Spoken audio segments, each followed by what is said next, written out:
Assalamualaikum warahmatullahi wabarakatuh. Perkenalkan, kami dari kelompok 2 akan mempresentasikan materi mengenai rekrutmen sumber daya manusia. Perkenalkan, nama saya Putri Fadela Ari Aluna. Nama saya Fatma Agustina. Dan saya Ersiti Hanifah. Baik, kalau begitu kita langsung saja mulai ke materinya ya. Yang pertama ada definisi rekrutmen. Menurut Fautisno Cardoso Gomez, rekrutmen merupakan proses mencari, menemukan, dan menarik para pelamar untuk dipekerjakan dalam dan oleh suatu organisasi. Rekrutmen merupakan proses komunikasi dua arah. Pelamar-pelamar menghendaki informasi yang akurat mengenai seperti apakah rasanya bekerja di dalam organisasi bersangkutan. Organisasi-organisasi sangat menginginkan informasi yang akurat tentang seperti apakah pelamar-pelamar tersebut jika kelak mereka diangkat sebagai pegawai. Tujuan dari rekrutmen itu sendiri adalah menyediakan sekumpulan calon tenaga kerja atau karyawan yang memenuhi syarat. Yang kedua, agar konsisten dengan strategi, wawasan, dan nilai perusahaan. Yang ketiga, membantu mengurangi kemungkinan keluarnya karyawan yang belum lama bekerja.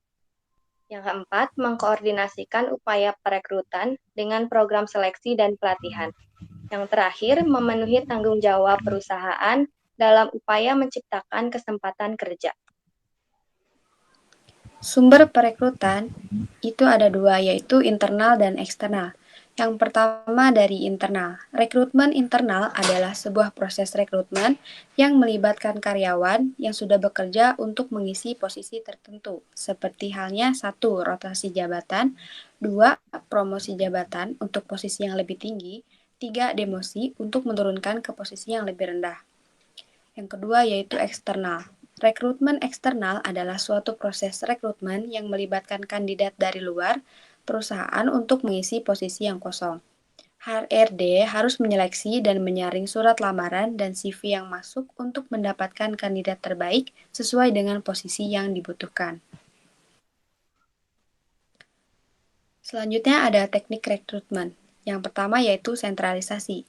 Teknik rekrutmen sentralisasi merupakan sebuah teknik rekrutmen yang dikelola oleh suatu bagian dalam suatu perusahaan yang didasarkan dari departemen itu sendiri.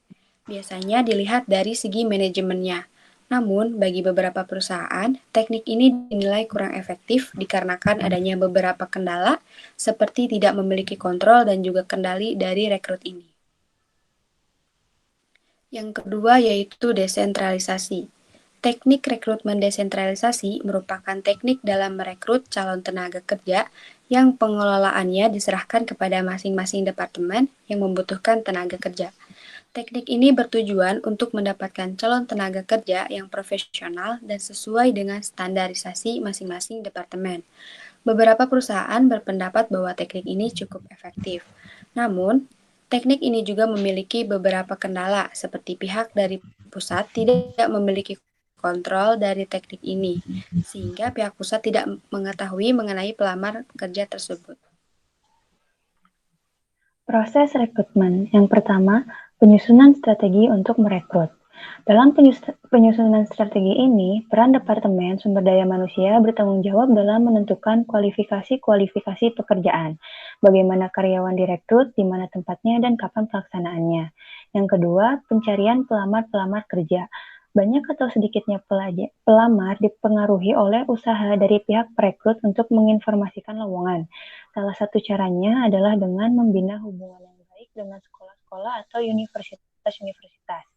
Yang ketiga, penyaringan atau penyisihan pelamar-pelamar kerja yang tidak cocok.